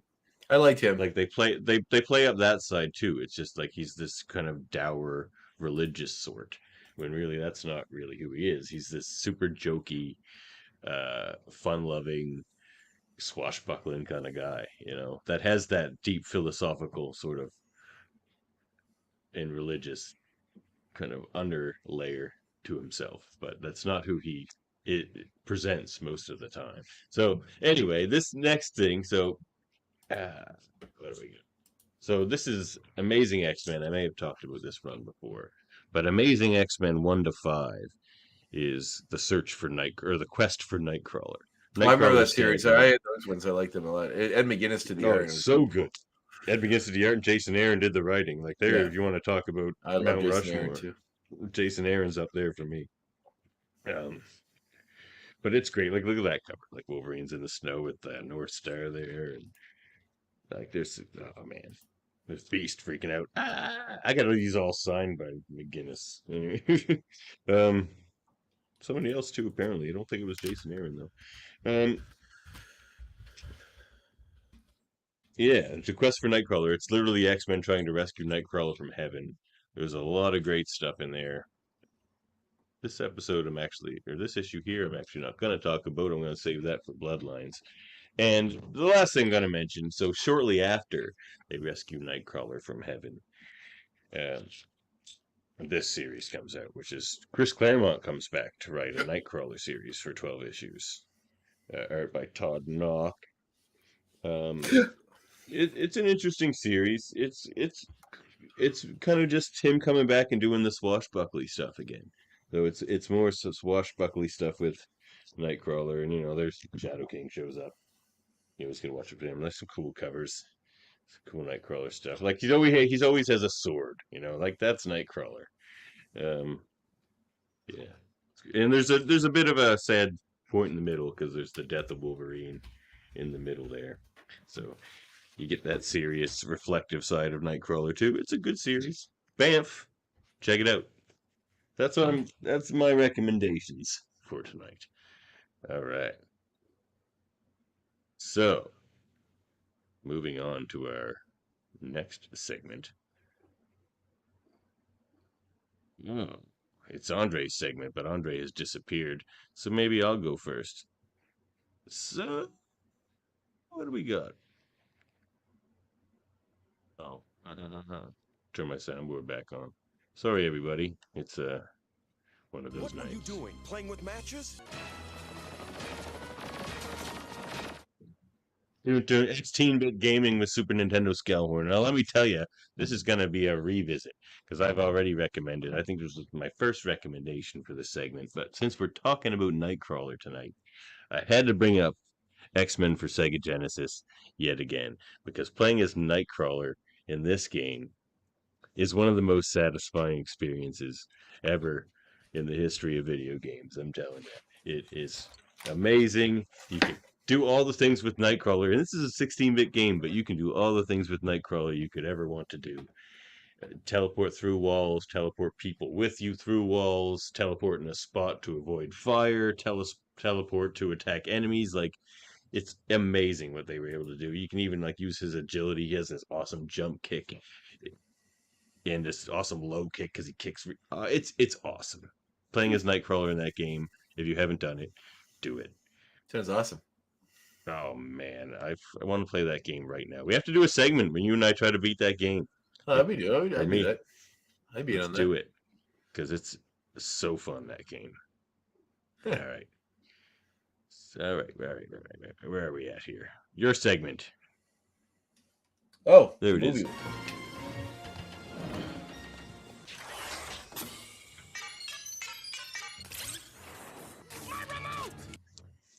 Where's your remote taking us tonight? Well, Andre? let me posit a story to you. A rooftop sniper guns down 14 pedestrians on the streets of New York City. A mild-mannered dad takes a shotgun and blows away his wife and children. A cop goes on a sudden shopping spree at the St. Patrick's Day parade. And each of these unlikely killers makes the same dying confessions. God told me to. Now a repressed Catholic New York City police detective must uncover another world of deranged faith, alien insemination, and his own unholy connection to a homicidal messiah with a perverse plan for the soul of mankind. In the night, a movie. This is the most Andre movie of all time. You're goddamn right it is, and it's called God Told Me To by Larry Cohen. Check it out. Only you own this movie. Only the good people of Blue Underground decided this is worth remaking into a Blu-ray and a 4K, which recently came out. Who might have questioned the good people at Blue Underground? You shouldn't, actually. It's run by Will Lustig, who created Maniac Cop. So anyway, these are Andy Kaufman's in it. Oh my God! Larry Cohen directed. So this is old. This is quite old. 70s, yeah. 1975. But it's very interesting, and it's a very cool idea. It's like all these horrible things happen, and everybody keeps saying, God told me to. Like someone is visiting them and telling them to do these horrible things. Like, this is God's wish. And this one guy who lost his faith, who's a cop, has to decide, investigate what that means and becomes embroiled in what's happening. It's Larry Cohen did this movie, who did Q the Winged Serpent, and he wrote Maniac Cop. He did a lot of interesting movies, usually low budget ones. The what are the ones? It's Alive with the demon, like the weird babies. That was him. But yeah, he's a cool director. He died a few years ago, but he did a lot of really interesting films. And this one is what most people consider probably his best. Actually, one that most people, if you like genre cinema, would know him from is The Stuff, the one about the health food that is alive and secretly eating you from the inside out. So very good one as well. But anyway, check this out. If that write-up doesn't sell you on it, then I don't know what else will. It's a great movie. Check it about religious themes, which made me think of it. So rather mixed feelings about that description. What do you mean? Why? That doesn't mean God actually told them to. You might have to watch the movie and find out. No. Oh yeah. Or maybe he did. Watch the movie and find out. Maybe he did, maybe he didn't. Maybe I didn't. Maybe I don't. Maybe I didn't know this, that, or the other. Oh, and one thing I wanted to mention when I was talking about books earlier is, I'm talking about these dollar store finds I make. So if you're you've been killing it, that's for sure. Well, this one I found today, which is the Pacific Rim Uprising art book. So this is a full hardcover, and by the people that put the movie together. And on the back, it sells for 60 Canadian normally. I did not like that movie. Well, I didn't necessarily. I liked it okay. It's nowhere near as good as the original, but this art book is beautiful. Oh, that's not the original? I didn't see that one. I only saw the original. I didn't like it. Oh, man, then you suck. The original's great. This is the sequel. It's like a video game cutscene for an hour. Which is why it's great. Guillermo del Toro did the first one. He can do no wrong, sir. No wrong at all. He does wrong. He does fuck wrong. You. Tell me one thing he did wrong, and I'll tell you why you're wrong. That. What? That? No, not at all. Man, do you like the Godzilla or big monster movies? It's like one of the best. Yeah, but the old ones, because they are cheesy. But then you just want to watch it for the camp factor. Look, if something's that much CGI, it just loses me. There's no. Okay, well that's fair, but to care about. I mean, you can't do a movie about people in mech suits fighting giant monsters and not use a lot of CGI. It's just the way the world is. You could in the 50s. No, well, there wouldn't have been that story. They wouldn't have been able to tell that story. Yeah, would have been one guy in a mech suit, a really terrible mech suit, versus one really terrible looking monster, maybe two. Well, maybe 3 or 4, because they got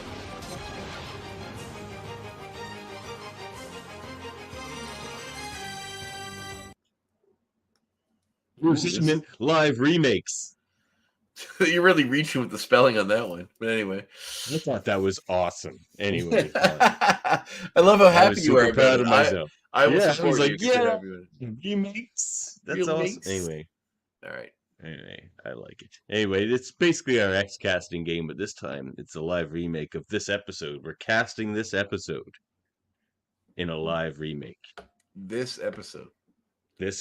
So, Andre, let's start with you. Who plays Rogue? Oh, so you're going to say Nightcrawlers. I had that one already figured out. Rogue. Okay, Nightcrawler. I don't got anything for him. Timothy Chalamet. I don't think I know him. Oh, come on. He's like the It Guides and everything. Did you see Call Me By Your Name? That's the one that kind of got noticed. Bones and All is the new one he was in recently. The new Dune movie, did you watch that? He's the main guy in that. You never seen the Denis Villeneuve Dune movie? The beautiful new one? No, I've had already seen Dune 2 separate times. And you've seen it once. They only made one movie before this one. No, they didn't. They made. They did some miniseries and stuff. They made the miniseries. Okay, well, the Patrick Stewart movie was by David Lynch and is great in its own right. And if you can't tell me you like goofy old kaiju movies but don't like the old Dune movie, that's ridiculous. They're both campy. I didn't say I didn't like the old Dune movie. I said I saw Dune twice. And well, the new one's a beautiful version. You should check it out. But he's the main guy. You know him to see him. He's like skinny with long black hair. He's in everything. Can he do a German accent? I'm sure he probably could. All right, we'll go with him. Does he seem like slim and agile? Oh yeah, check it. Google him. You got a computer in front of you. You know him to see him. All right. Okay. Would I? All right, I'm looking it up. How do you spell his last name? Just put CHALAN. All right, there you go. ET. You'll probably get it close enough. Oh, okay. I have seen that face before, but I wouldn't know that I've seen him. You like Wes Anderson movies? He was in his last one. Oh, French Dispatch. He's in the French Dispatch. I didn't see it. I didn't see his recent one, but all right. I can't keep up with all this stuff. But all right, that's fair. All right, now I'll have to cast. He looks like Nightcrawler for me from this episode. I'm going to cast Reinhardt. And me? Is it me? Yeah, it me? yes, Yay! Yeah, it's you. I'll play Reinhardt. Casanandre is Reinhardt. I could Right. be a conflicted German monk. And I am gonna play Johann. That's fair. Yeah. Seems on brand. Yeah. All right. It's very on brand with this podcast. Yeah. So Gambit. Yeah, we have to get Gambit. No, it's you. I just give you one, you give me one, right? So you do Gambit. Yeah. Oh, that's tough. Not Channing Tatum. God, that is tough. That is tough. Who plays Gambit? I don't know any young actors. That's the thing. Doesn't have to be young. I mean, Gambit always struck me as someone in his early 30s as well. Yeah, fair enough. You I need time to think. You cast Wolverine in the meantime. Cast Wolverine. Well, I know people have been gunning for Taron Egerton, but I don't know if I would agree with that. I'm curious to see what it looks like. I kind of think would play a good version of him if they're looking for like a replacement for I guess Porn Stash from Orange is the New Black was sort of in that list too for a while, right? The guy who plays Master Chief in Halo. Liev Schreiber's brother. Right. But the guy I always thought might be good, and I think he's a good actor, and he was in Pacific Rim Uprising, so we're bringing it full circle. Scott Eastwood, Clint Eastwood's son. I think he played. How tall is he? Probably average height. I know you're looking for a short guy, but Taron Egerton's kind of short, so you can go with him if you want. But so is, I mean, yeah, he is. Is he? Also probably be good at it, but he's also really tall. Skarsgård. What's his name? Why is everybody so tall? I know. It's just because, like, most classic actors, like, people are generally picked because of their height and acting as well as... You know who else could play Wolverine, maybe, is, like, Travis Fimmel from Vikings. Yeah. Like, a lot of the people from Vikings could do it, because they all have to be, like, savages half the time. Well, the kind of guy that would be a leading man in Hollywood is not the kind of guy you'd probably want to play Wolverine, which is why, you know what I mean? Like, he'd have to be short, really hairy, stocky. Egerton is those two things, so that's why I'm thinking he might be the best option. But Eastwood's 1.8 meters, so he's like a little shorter than his dad. Okay, here's my pick, I guess. For Gambit, you figured someone out? I guess so. You know, I always thought would be a good Gambit. I mean, he's aged out of it now, but Josh Holloway, the guy who played Sawyer on Lost, I always thought he would have been good Gambit. I'm gonna say Zachary Levi. Why? So he doesn't play Wolverine? No, because I just Googled actors from Louisiana, and he. The guy plays Shazam. Not even true. You're talking about that guy. Oh yeah, Chuck. Yeah.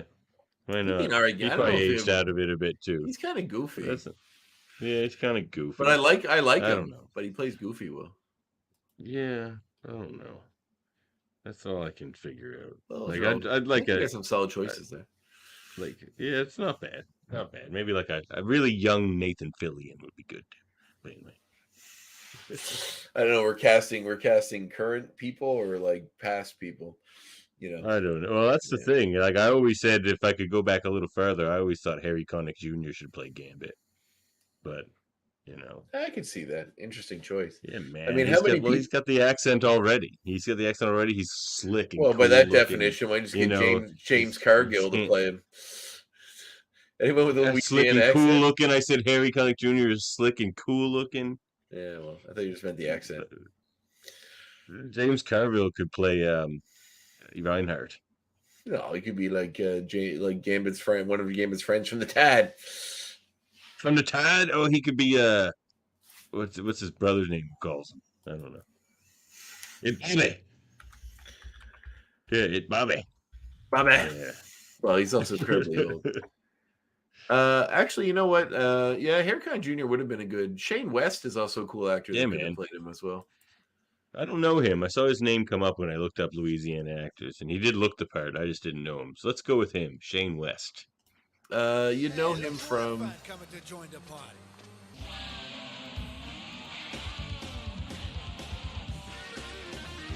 Glad y'all decided to join the party. It's probably like it's apostrophe 97 on, right? Well, before we get into that, you may know that particular actor from his role in the League of Extraordinary Gentlemen as Tom Sawyer. Really? Yeah. Oh, okay. Yep. All right. Let's go. Yeah, I like that. Let's go with that pick. Since All right. Harry Connick Jr.'s aged out of it. All right. Sorry, Harry. You were my pick for years, just like Angela Bassett was for Storm. She's still great. I love Angela Bassett. She's up for an Oscar for is it Oscar right for Black Panther? Yeah. She should win it, man. She made me cry 3 times in that movie. Is it Best Supporting Actress? Is that what she's up for? Yeah.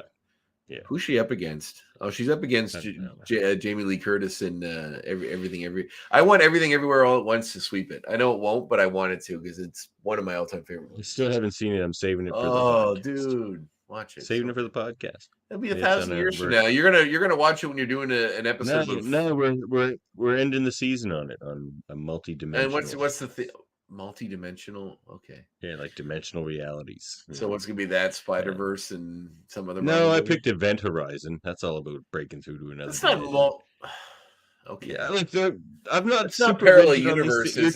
That's why you're not on this podcast, Andre. You're too rigid in your thinking. No, because it's not about the theme. If you're doing the about theme is just a universes, you're doing one thing that talks about, and it might not even be a different universe. In Event Horizon, it's positive. Clearly another dimension.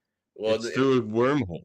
It's all about, look. The physics is there, Andre. Get into it. They say right in the movie that they punched a hole into hell, so it might not even be another dimension. It could just be part of our own reality, but it's hell.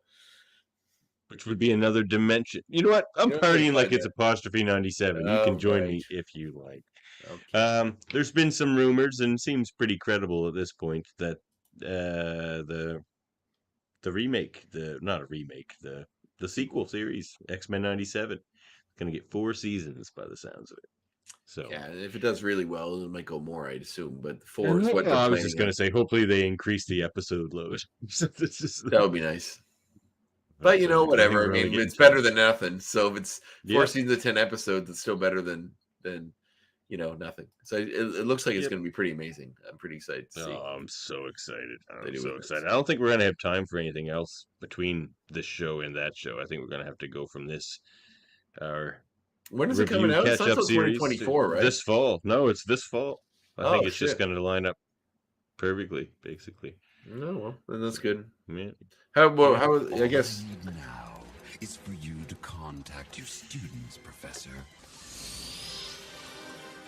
Well, with this show, if we're doing it episodically, once they run out of the 10 episodes, it'll be 10 weeks, and we have to wait a year for the next one. Oh yeah, we'll have to do something then. I just meant before season 1. Ah, well, that's fair. Yeah. I mean, I guess we could pause one show, come back to the other, and then go back to the other one. Okay. That's fair enough. All right, so your homework from Professor Exandre. Exandre? Danny DeVito for Wolverine has my vote as well. World mind. He's a great penguin. Great penguin. Oh, you're right, Murphy. That's my other pick. Event Horizon and Last Action Hero. Done. Yeah, I'll accept Last Action Hero. I feel like there's what about for parallel realities? What about the one with Jet Li? That whole thing is based around that. It's a guy going around fighting himself in other parallel realities. 2001, maybe. Can't do it. 1999. Can't do it. If it's 99, I'll pick it. Why? You don't take anything after the year 2000? No, that's Murphy's pick. I picked 2 from the last century. We have a whole thing over there on that podcast. Well, I'm just thinking about ideas about fighting. Like, people love it. Multiple dimensions. 2001 is when the one came out. I can't believe I pulled that out of my ass. Anyway, it would certainly seem on brand with going against Everything Everywhere All at Once. We'll see. You're taking it all too literally with these. Well, I just think if the show if the movie is about interdimensional fighting and travel and stuff between parallel realities, Event Horizon's like one, and it's not even like that's not the point. It's just a side point about how they get to where they're going. I love Event Horizon. I just feel like it would fit thematically in something else. But anyway, it's not my show. So watch the next episode of this show, X-Men the Animated Review Show. That'll be season 4, episode 9, One Man's Worth, part 1. Which we get some more time travel chicanery. It looks like we get this one's like Bishop versus Cable, I think.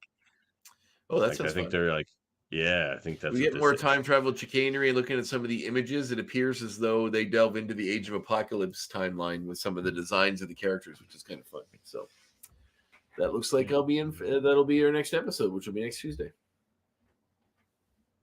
Geez, I don't think it would be Age of Apocalypse, would it? I think Age of Apocalypse came out after this. Did it? Well, what year are we in now with this? This is season 4. Yeah, maybe it could be Age 97? of Apocalypse, actually, because I think, I think Age of Apocalypse came out in 94, 95. Does Wolverine's outfit and Storm's look like the ones they had in Age of Apocalypse? Yeah, that makes sense. I think we're getting that far along now. I mean, I'm not 100% sure when that series came out. 95 is when it came out. Okay. So, yeah, that probably is what they're doing there. Sam agreed with me. No, that was Murphy. Oh, Murphy agreed with me. Murphy's an Andre shill. Don't even worry about it. Listen, just because Murphy has good taste, don't hold it against him. Gee, have you watched our podcast? I know you don't listen to our podcast. Murphy has terrible taste. Just kidding, Murphy. Sort of. Support the show at Patreon. I will fully support picking the movies you guys watch if you need help in the future. Well, you're not doing a great job right now. I'm just saying. We're doing a fantastic job. All right. Sorry. Yes, go. You had drop us a review, please. We love to hear from you guys.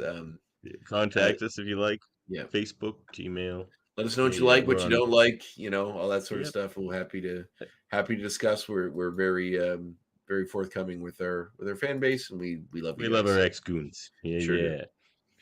You can find us our audio-only version wherever you get your podcast. Of course, as Andre said, please like, review, and subscribe. We are a proud member of the United Federation of Podcasts, where Hold Up happens. There's our federation right there. Federation of Podcasts. Nice. Hold Up, we were just talking about. That's tomorrow night. We're talking about Network, the Year of Living Dangerously. I've got some things to say about that movie, which I only added because of this show. Lenore Sand, when we had her on the show, said it was her favorite movie, so I had to watch it and add it to this podcast. I love Lenore. I don't love this movie. And Nightcrawler, which again, apropos, Nightcrawler. And so this series is about the media, right? This particular theme? Journalism, yeah. It's perfect. Get out of here, Andre. No, Nightcrawler's good. Network, I love that movie. It's absolutely about journalism. Is it? It's more about spectacle. Really, every television. scene is about It's about Fox News journalism, which is journalism. Not pretend this podcast doesn't have themes because you take them too literally. I don't want it to be that way because then the movies we pick from become so much smaller. Well, that's a good thing I'm not on your show. Too literal. Whimsy, Andre. Find it. It's not about all right, forget it. I'm not gonna give Supermator Brothers. Look, we'll have you on the show. You can tell us. No, I don't want to be on the show because you guys don't appreciate my opinions. You get to pick a movie if you're on the show.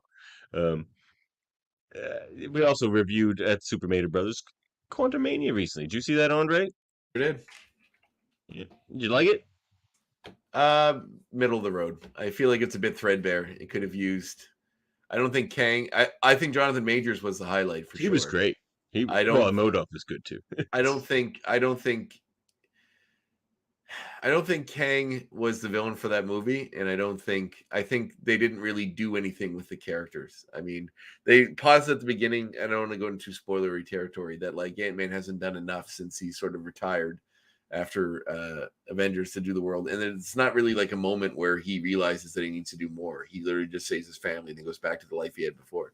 I feel like as far as growth of character goes, they sacrifice that for big crazy spectacle, and I would have liked a little more personal growth in between. There was a father-daughter moment that made me cry, but there are some nice moments in it. But yeah. Actually, let's hit that a different way. Ready?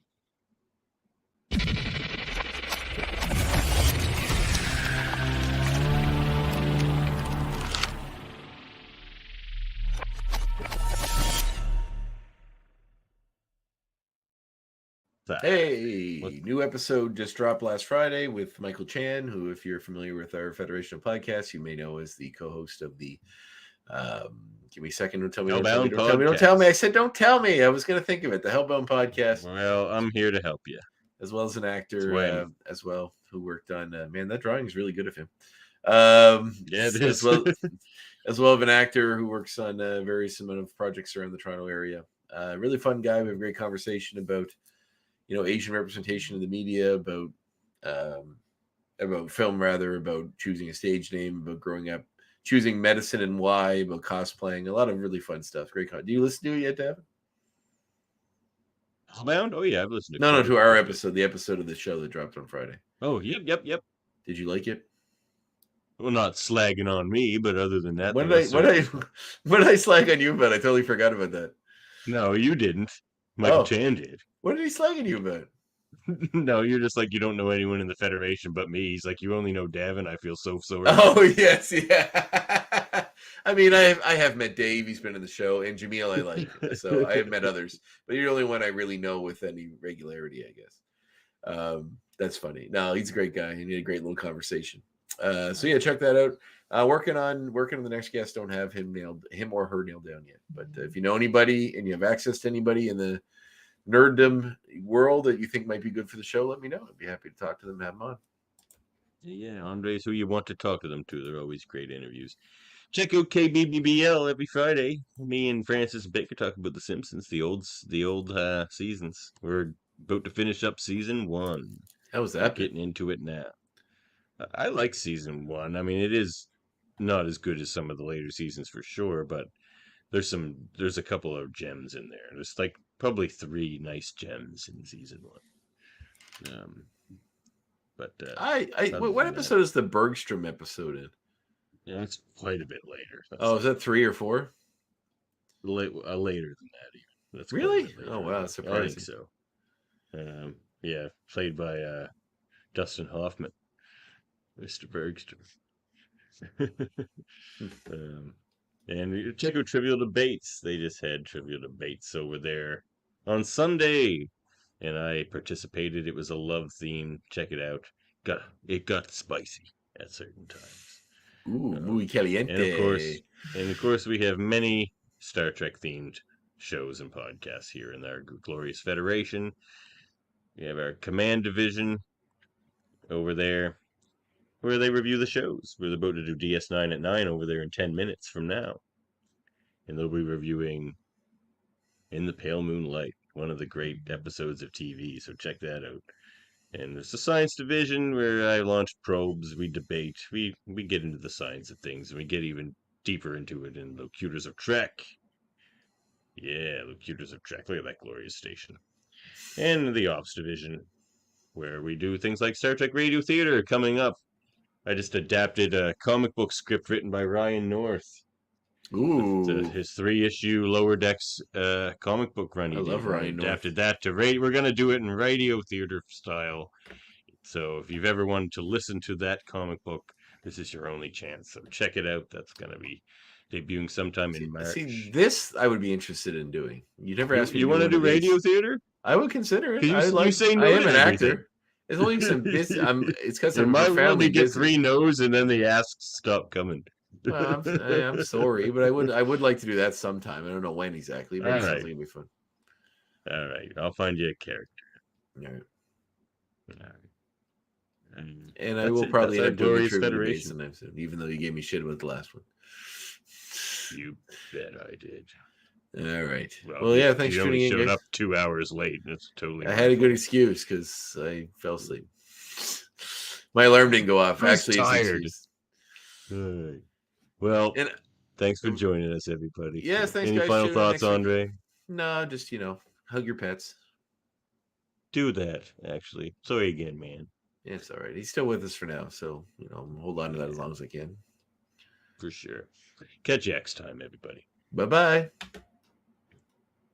Oh, shall wait. Well, I hope you're happy. 1, 2, 3.